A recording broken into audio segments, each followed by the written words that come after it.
Friends, in about 1995, I was in the early stages of becoming a lay preacher. I was just getting on my feet, had a bit of a wobbly start, and thought a few times of just giving it up.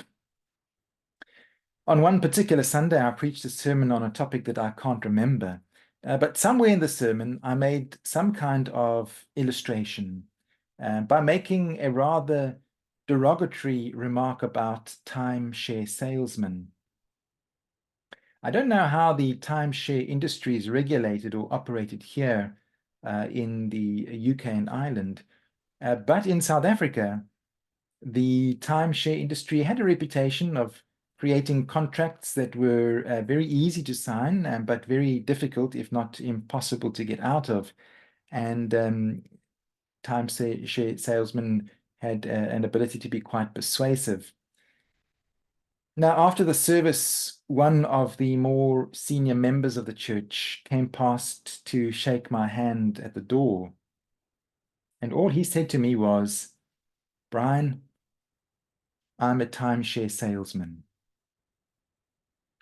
Now, to be quite honest, I don't think he was a timeshare salesman, but he was putting himself in the shoes of a timeshare salesman who hypothetically could have been sitting in the congregation that day.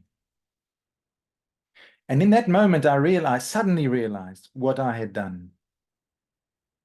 It was for me a moment of a really quite searing pain in which I instantaneously recognized not only how sweeping and prejudiced a statement I had made from the pulpit in the name of God, but the potential hurt and shame I may have caused for anyone in the congregation who was at that time a timeshare salesman, or perhaps who had a family member who was one.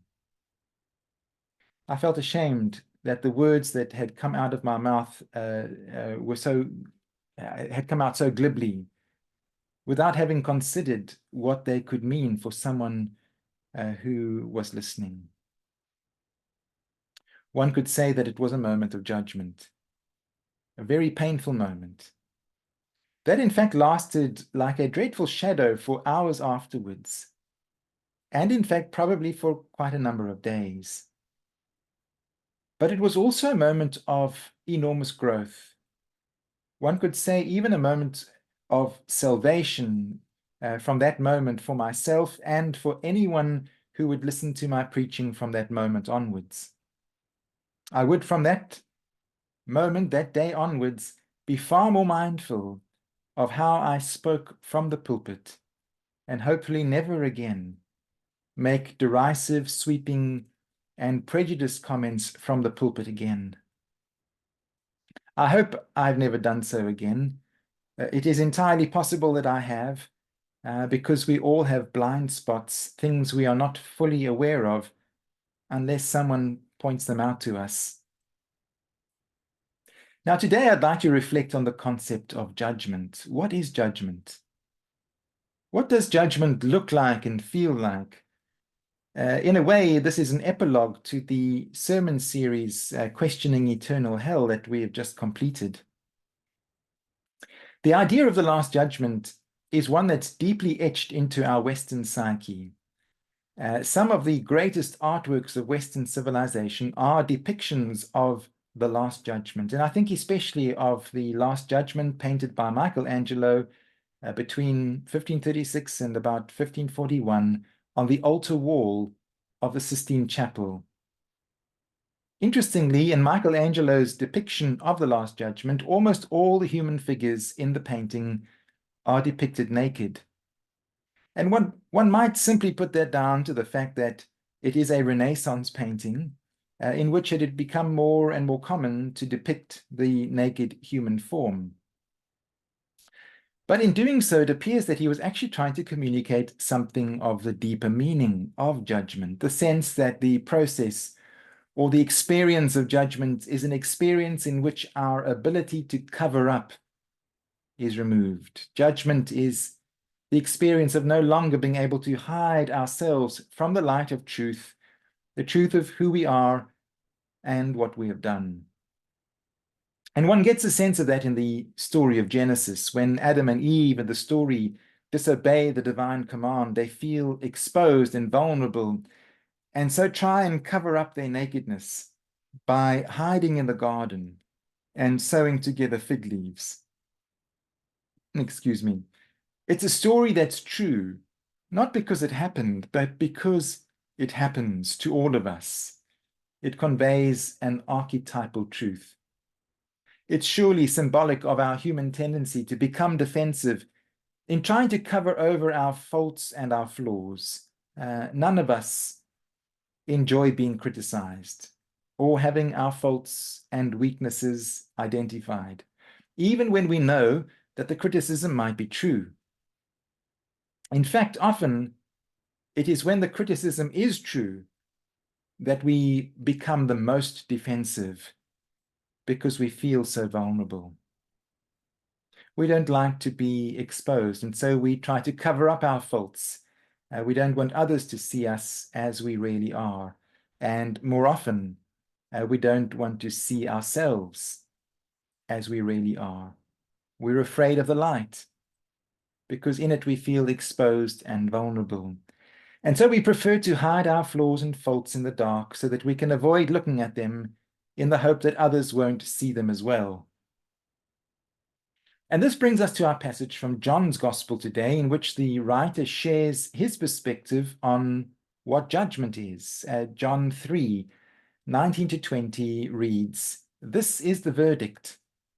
Light has come into the world, but people loved darkness instead of light, because their deeds were evil.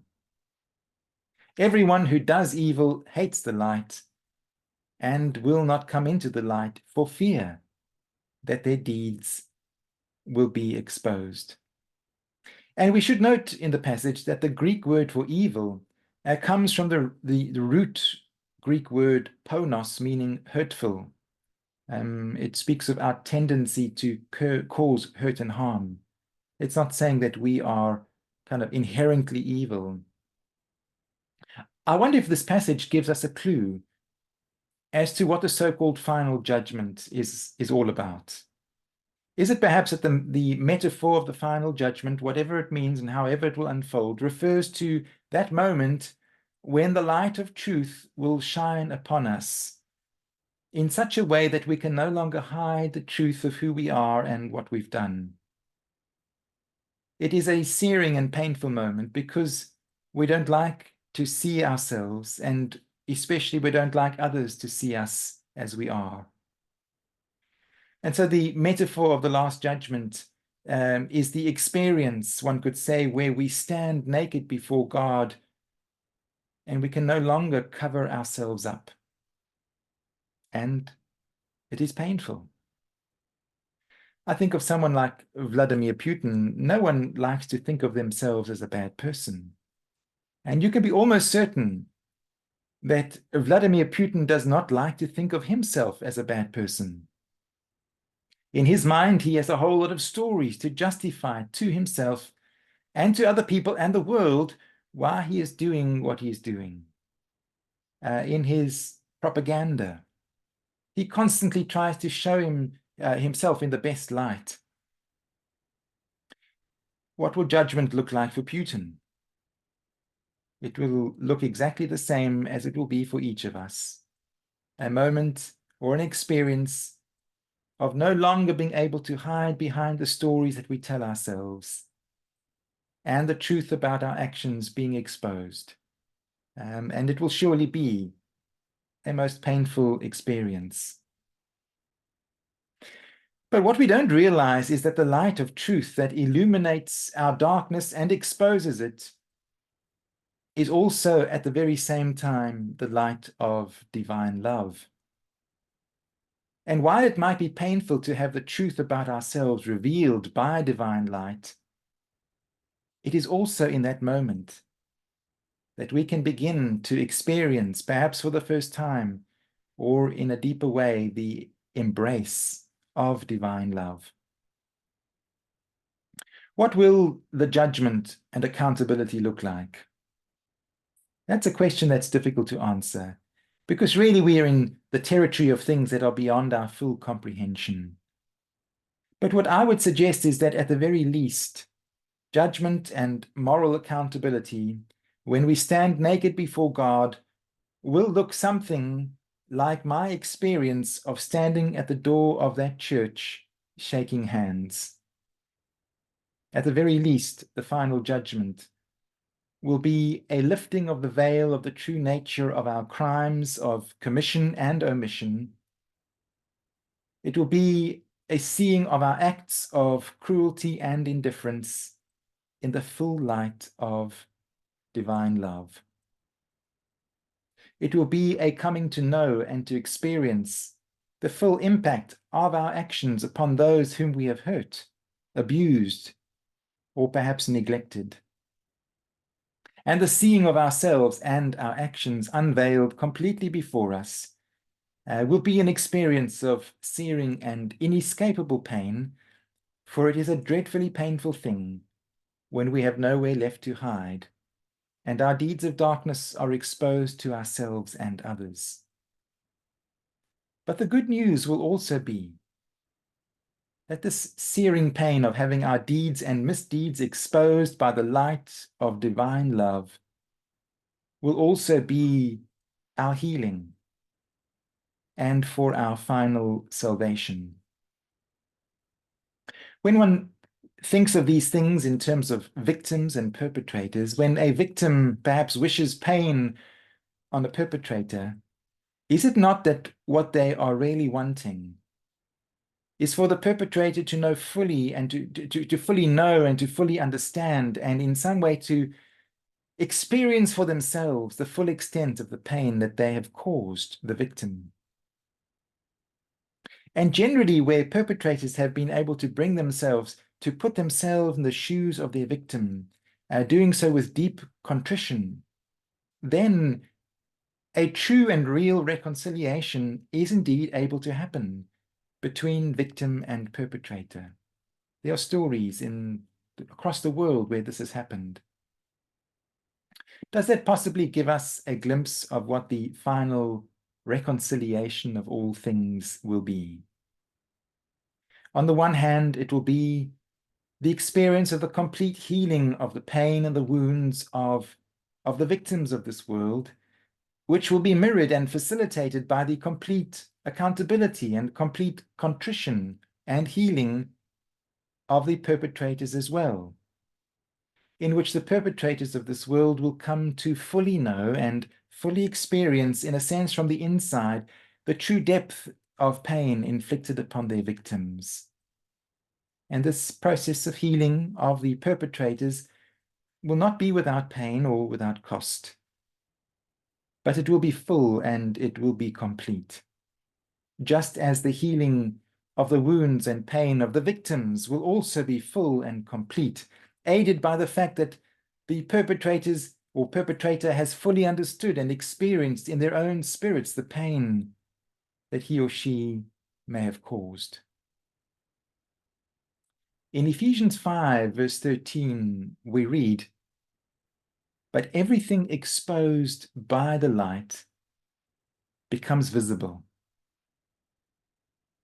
and everything that is illuminated becomes light." The exposing of our darkness may be a painful experience, but it is also the experience of our ultimate healing.